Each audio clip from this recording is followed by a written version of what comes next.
if there is a summer election. Joining me now are three people who will be running hard. Not in the foyer of the House of Commons where they are now, but to get back to the foyer of the House of Commons. Conservative Ted Menzies, he's the Parliamentary Secretary to the Finance Minister. Liberal infrastructure critic Gerard Kennedy, and the NDP's Labour critic Chris Charlton. So Chris, let me start with you. It sounded to me like Tom Mulcair thinks that there should be a summer election. He was saying that the NDP can't support what they've seen in this update from the Prime Minister and Mr. Flaherty. Well, Don, keep in mind that this update is a retrospective. It asks us to assess whether the government's economic update has worked to date. And I don't think you need to read a 243-page press release to understand that this government has failed working Canadians. We have 363,000 unemployed Canadians. Yes, the government can say that 80% of its infrastructure money has been announced, but you don't create a single job through press releases. You need the money to flow. And so far, the government's action plan has not worked for the people that send us here to represent them and to fight for them, their jobs, and their families. So we need an election, Chris, or not? We need to get serious about helping working Canadians. Does an election do that, Chris, or does it not? You know what, if an election happens, our party is certainly ready to fight hard in that election. But at this point, it's not about our jobs. It's about the jobs of hardworking Canadians. That should be our priority. And we have said that all the way along. And we're looking to the government to deliver. And as it pointed out today, it hasn't done that. Gerard Kennedy, do you think the government has delivered? And do you think an election would improve the situation if it hasn't?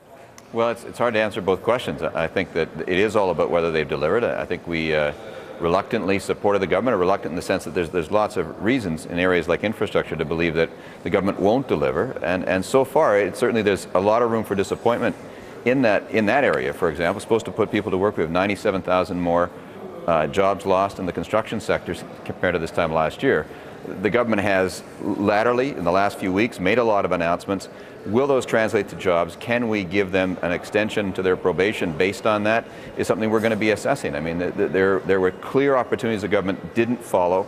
They could have passed a gas tax transfer, for example, and we know that would have had money there at the municipalities April 1st and jobs already happening. There's very little of that, perhaps 1 to 4% of money actually out there. And I think 96% of the money is a question of how credible is what the government is doing, how quickly will some of that go, and that's what we have to look at. The report the government's filed, although, you know, right now it does look more like press release than actual accountability, and that creates a problem in terms of actually understanding what has happened compared to, say, the Obama administration. All right, so Ted Menzies, well, they're pretty good with the website and press releases too, I've noticed, Gerard, but anyway, Ted Menzies, Gilles Duceppe said today he's not going to support the estimates when they come up a week tomorrow in the House, so there's a no vote there. That's a confidence vote.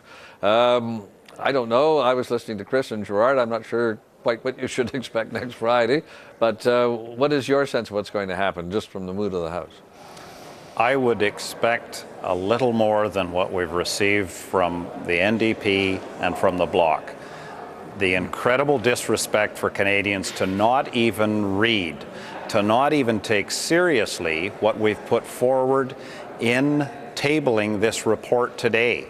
The fact that there's, according to the FCM, the Federation of Canadian Municipalities calculator for infrastructure for stimulus spending, we have produced the equivalent of 132,000 new jobs. That seems to be what these folks are. Let me finish, please. I didn't interrupt you. 132,000 new jobs, according to the Federation of Canadian Municipalities. And also, we doubled the gas tax. The opposition seems to claim that we didn't help with the gas tax. We doubled that. If you look at what job sharing has provided, we've maintained 120,000 jobs.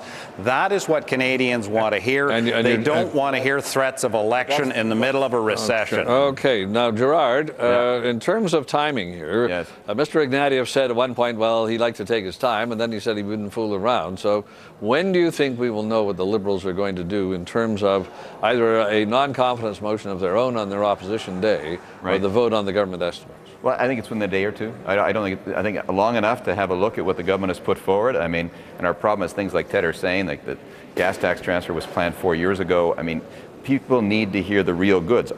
Is this Parliament producing new initiatives that will help Canadians? And that's what we hope to be able to suss out of the report and the information we're collecting from elsewhere in the next day or two. It's not going to take long, but it does take more than simply being against. We think Canadians sent us here to try and make this Parliament work. We're going to take that as far as we possibly can. We have, very serious concerns, but we'll see if those are addressed. Chris Charlton, the NDP didn't even bother reading the report, according to Ted Menzies, and Mr. Mulcair was on TV dissing it. So what do you say to the fact that you didn't, according to Mr. Menzies, even read the report because it wasn't out when Mr. Mulcair was saying what he was saying? Look, we all received the report. It's 243 pages. We read the report. The reality is, though, the truth of the matter doesn't lie in 243 pages of a Conservative press release. The truth is to be found in the streets of our communities. And I can tell you that if you were to come to Hamilton, you would meet more unemployed workers than you ever would have before. The country as a whole has lost 30% of its production. People are living increasingly in fear of poverty. That's the real proof in the pudding. It's not to be found in a government piece of propaganda. It's to be found in the lives of working families. And that's what we need to look at. The report looks back. Okay, Chris, now I got to use the last words to Ted. Ted, I don't know whether there's going to be an election or not. You got any more sense from what you heard from Gerard and Chris the second time round? Well, as I've said before, no Canadian that I've talked to in the last few months wants to go to an election. But Don, if I get the last word, I need to share with your viewers the fact that many parliamentarians on the Hill tonight will be sharing an evening with you, showing respect to you and recognizing your distinguished career in television. We're going to be saddened to see you leave this program. Well, that's very kind. I feel terrible cutting you off, but I have to. You've done it before, Don. You'll do it again as long as you're on this program. Thank you all. Happy retirement, Don. Thank you all.